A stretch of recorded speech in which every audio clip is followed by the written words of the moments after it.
everyone, welcome back. We're diving into a really tough case today, the 1965 murder of Sylvia Likens in Indianapolis. Yeah, this one is We're using an excerpt from the Encyclopedia of Indianapolis, and uh, rough. yeah, it's pretty intense. What we need to get here is not just the brutality, but what this case says about like society back then, how people's minds work, and how the systems that should have helped Sylvia Yeah, completely failed. yeah. It's easy to just get caught up in how awful it was, but if we really want to understand this, we got to go deeper than the basic facts. So the source describes this awful scene when police got to the Baniszewski home on October 26, 1965. They found Sylvia's body upstairs, and the way they describe her condition, it's heartbreaking. The police report, it's like a step-by-step of torture. It wasn't just how many injuries like cuts, bruises, sores, over 100 cigarette burns. It was the way they were done. Scalding, skin peeling off. They even carved words into her stomach. I am a prostitute and proud of it.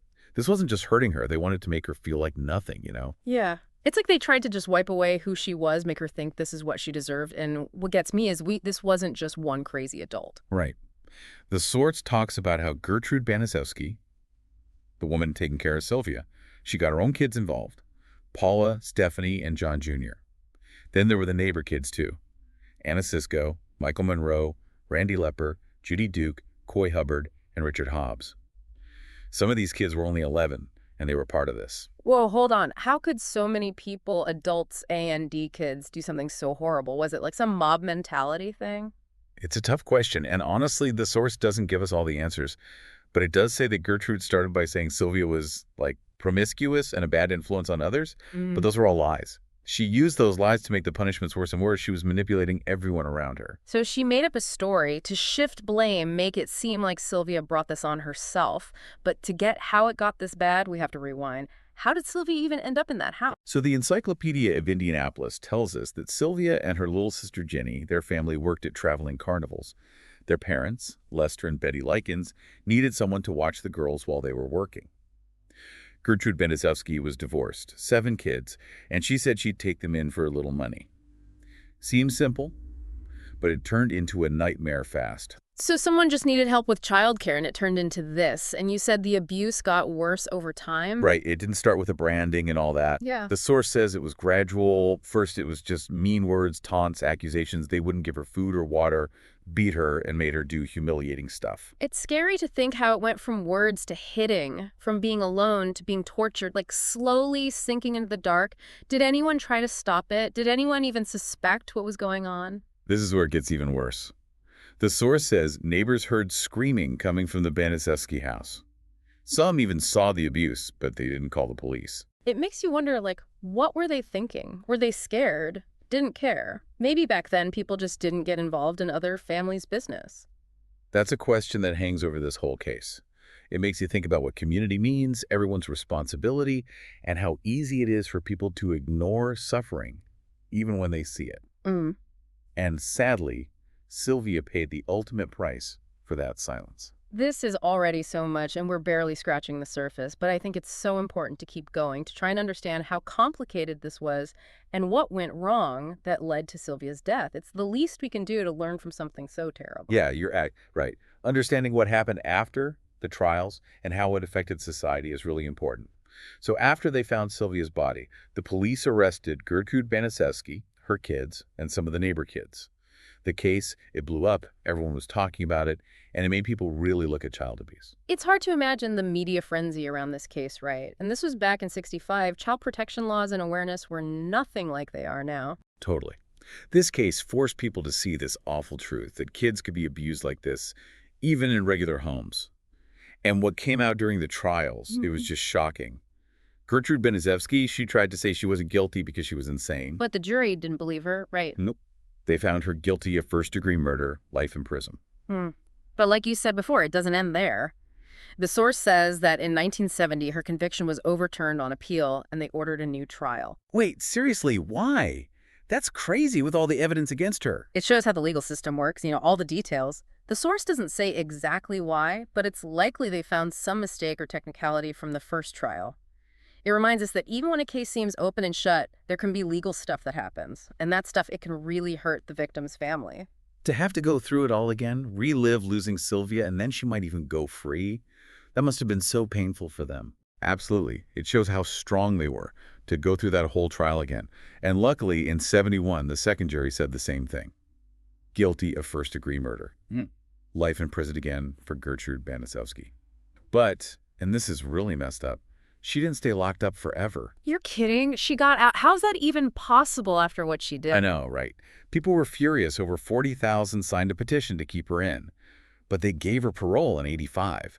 She only served 19 years for what she did. Can you believe that? It's hard to even think about. She's free, rebuilding her life, and Sylvia's family will always have this horrible loss. It's just so sad. But what about the others? Her kids, the neighbor kids? Were they punished? They were, but their sentences were all over the place, which is interesting. Makes you think about responsibility and how the courts handle cases with adults and kids involved. Paula, Gertrude's daughter, she was found guilty of second-degree murder at first, life sentence too. But that got overturned on appeal also. In a retrial, she said she was guilty of involuntary manslaughter and got 2 to 21 years. So her sentence was way lighter than her mother's. Right, and it gets even crazier. Paula escaped from prison twice before they finally paroled her in '73, just 2 years after her new sentence. Wow, so she barely served any time. Seems like the legal system didn't really know how to punish this case. What about Stephanie and the boys? Stephanie testified against her family, so they found her not guilty. The three boys, Coy Hubbard, Richard Hobbs, and John Baniszewski Jr., they were convicted of manslaughter, 2 to 21 years. But they only served 18 months and got parole in '67. So they were teenagers when they got out. It's hard to see those short sentences and think about what happened to Sylvia. Really makes you think about how justice isn't always clear or fair. You got it. And it makes us think about these tough questions. What is justice in a case this bad? How do you punish someone but also give them a chance to change, especially when it's kids involved? Those are really hard questions. This case was a tough one for the legal system to handle. But besides all that, did Sylvia Likens' case change how we protect children? Did it cause any big reforms or changes in policy? Good question. The source says that while Sylvia Likens' case didn't lead to any specific national laws, it did make people more aware of child abuse as a serious problem. I guess it's hard to measure the impact of something so tragic, but it seems like it must have changed how people thought about child welfare, you know? Definitely. How horrible Sylvia's story was, it forced people to see something many didn't want to. It started discussions, made people ask questions, and hopefully made communities feel more responsible. Because in the end, it's about making sure this never happens again. It's about a world where kids are safe, protected, and valued.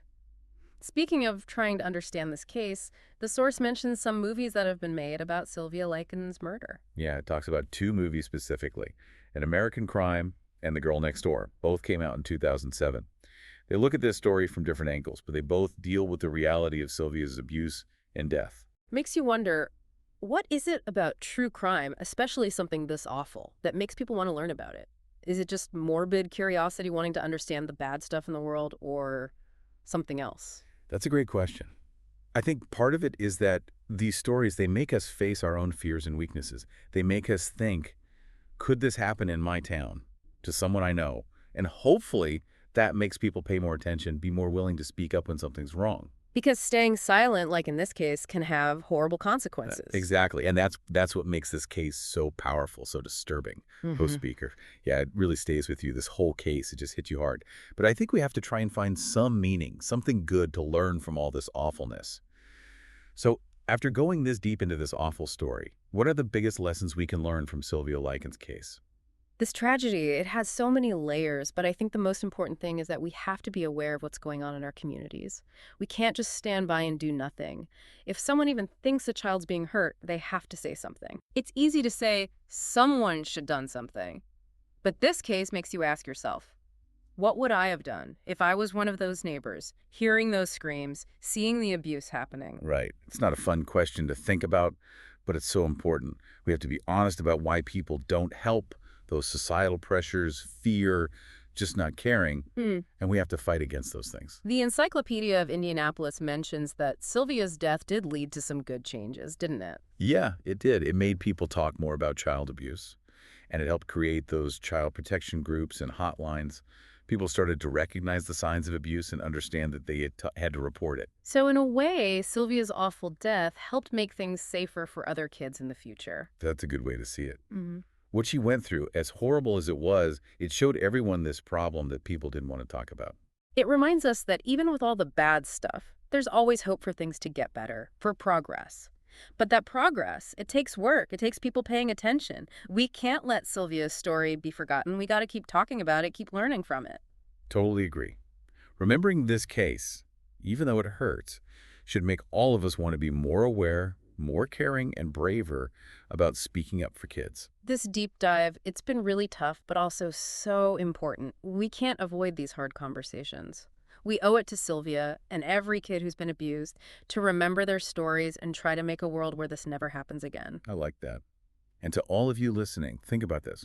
What can you do in your life to make sure kids in your community are safe and doing okay? How can you speak up for those who can't speak for themselves? Those are questions to think about, and even more, to do something about. Thanks for joining us on this hard but important journey. Until next time, keep learning, keep asking questions, and keep diving deep.